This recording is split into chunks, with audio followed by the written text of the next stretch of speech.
The 1970s, a decade of industrial strife, economic uncertainty, and profound social change. Yet despite strikes, power cuts, and rising petrol prices, Britain's love affair with the motorcar continued unabated. From family saloons to sporty hatchbacks, the 70s saw a revolution on our roads. Some vehicles were engineering triumphs, others became legends despite their flaws, but all of them captured something essential about the era. Today, we're counting down 10 cars that filled British driveways, shaped our landscape, and defined a generation. And number 1? It's a machine so utterly iconic that it became synonymous with Britain itself. Number 10. Vauxhall Chevette. Launched in 1975, the Vauxhall Chevette represented General Motors' determined assault on the burgeoning supermini market. Built at Ellesmere Port, this compact three-door hatchback featured a 1,256 cubic centimeters engine producing a modest 60 brake horsepower and traditional rear-wheel drive.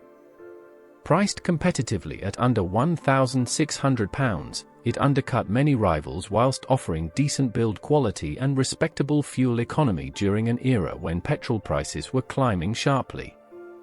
Vauxhall soon expanded the range with Saloon, Estate, and the sporty HS and HSR variants, the latter boasting a 2.3-litre engine and rally pedigree.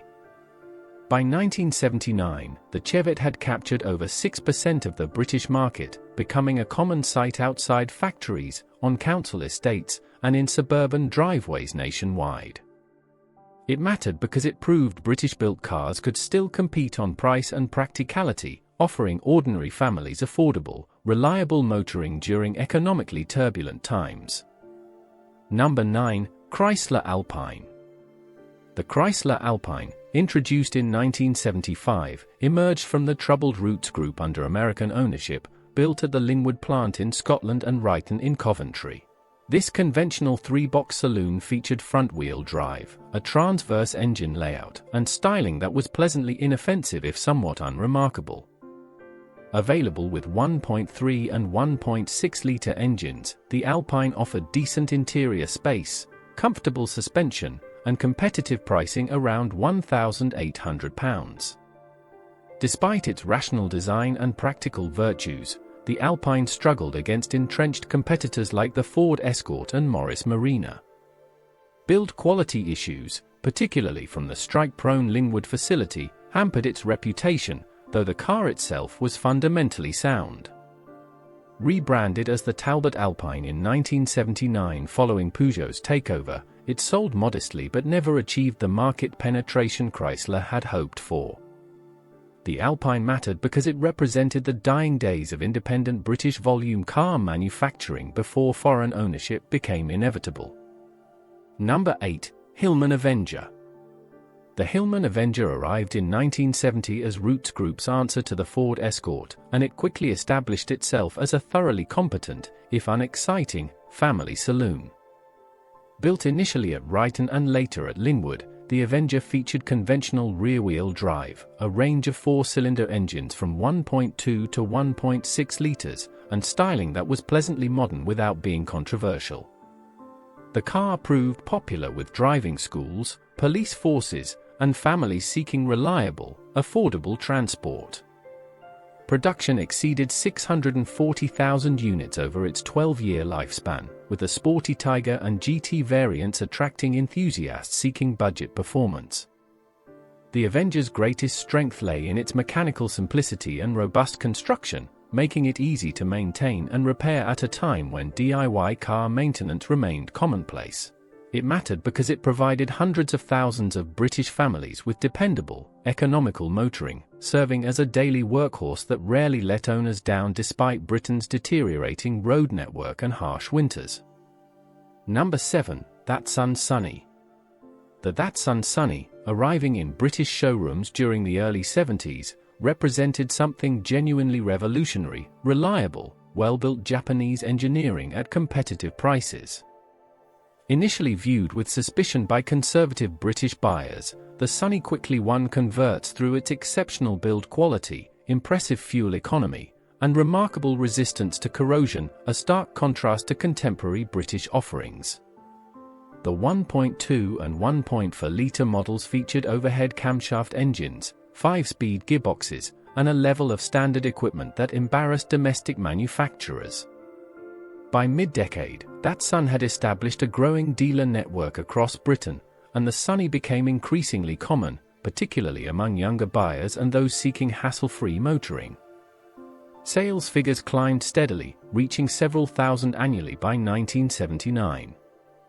The Sunny mattered profoundly because it demonstrated that British buyers would embrace foreign manufacturers if they offered superior quality and value, foreshadowing the dramatic changes that would transform our automotive landscape in subsequent decades. Number 6. Triumph Dolomite.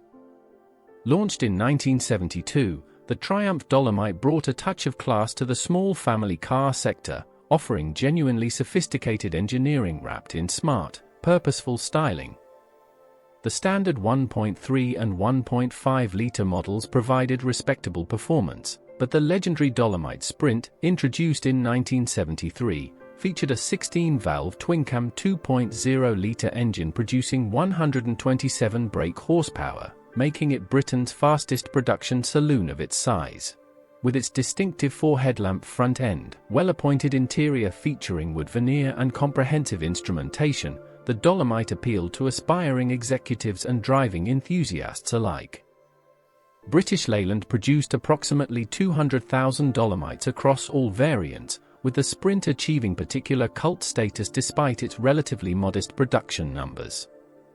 Quality control issues typical of 70s British Leyland plagued the range, yet the Dolomite's fundamental design excellence shone through. It mattered because it proved British manufacturers could still produce genuinely desirable, technically advanced cars that competed credibly against European rivals, offering sporting character without sacrificing practicality. Number 5. Austin Maxi.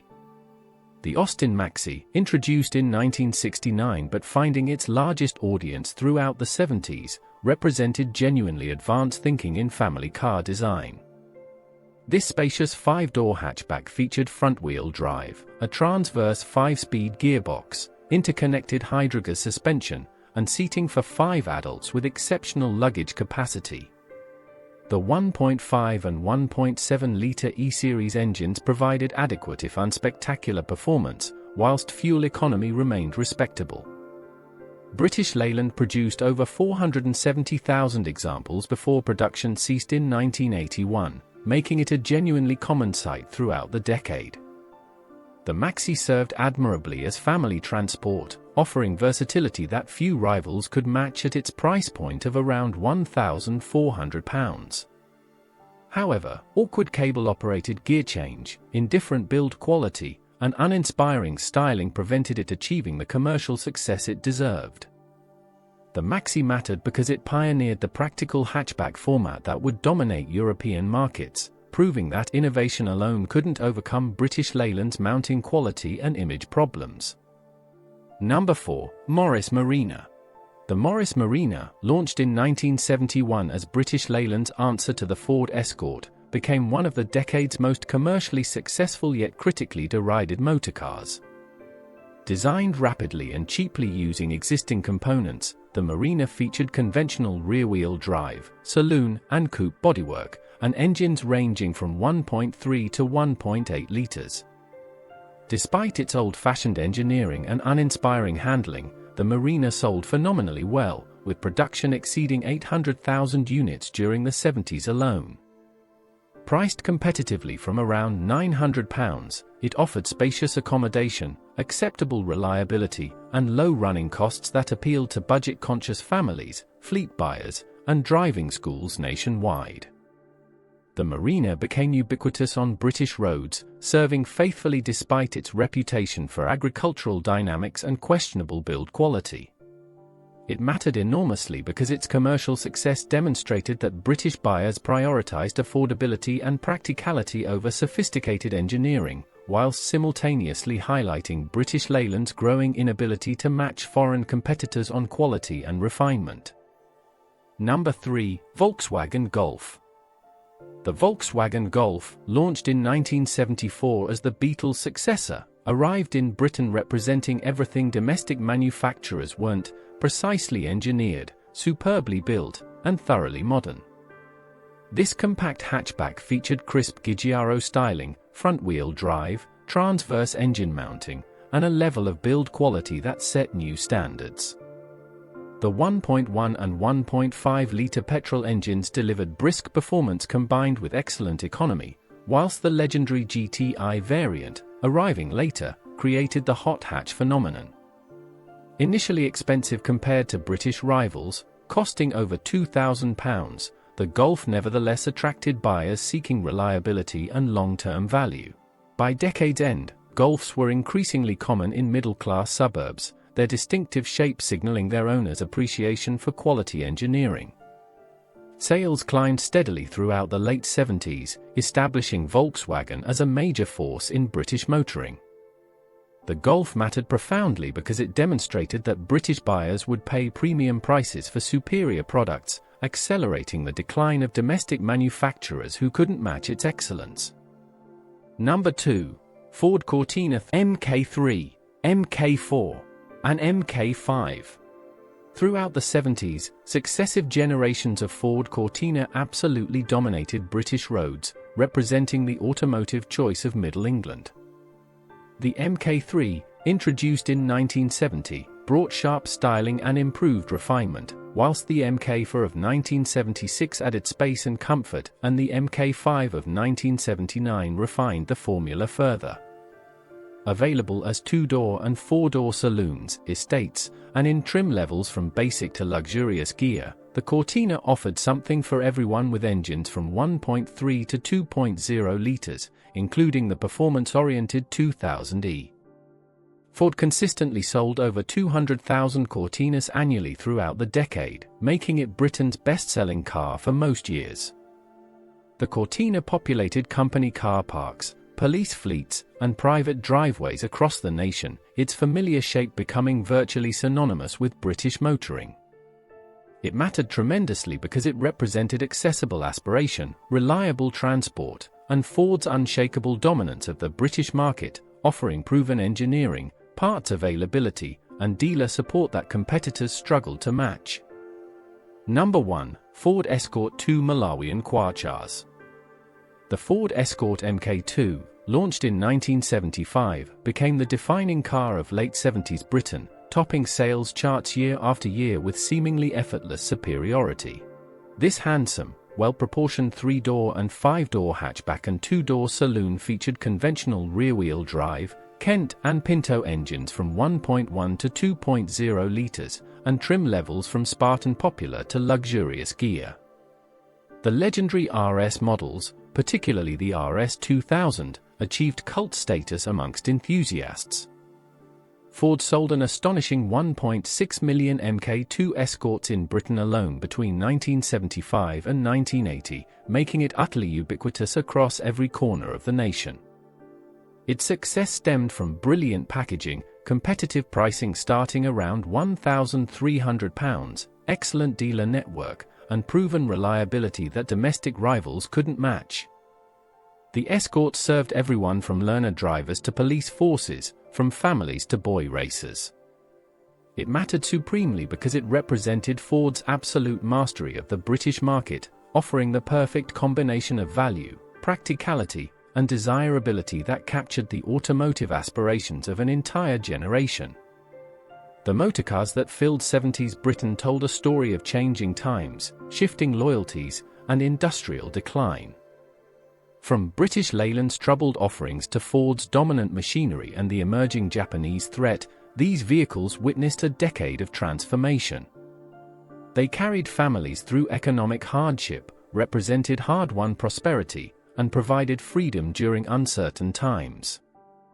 If you remember these cars filling your street, your parents' driveway, or your first driving lessons, please share your memories in the comments below. Don't forget to like this video and subscribe to Britain Rewind for more journeys through our automotive and social history. Which car brings back the strongest memories for you?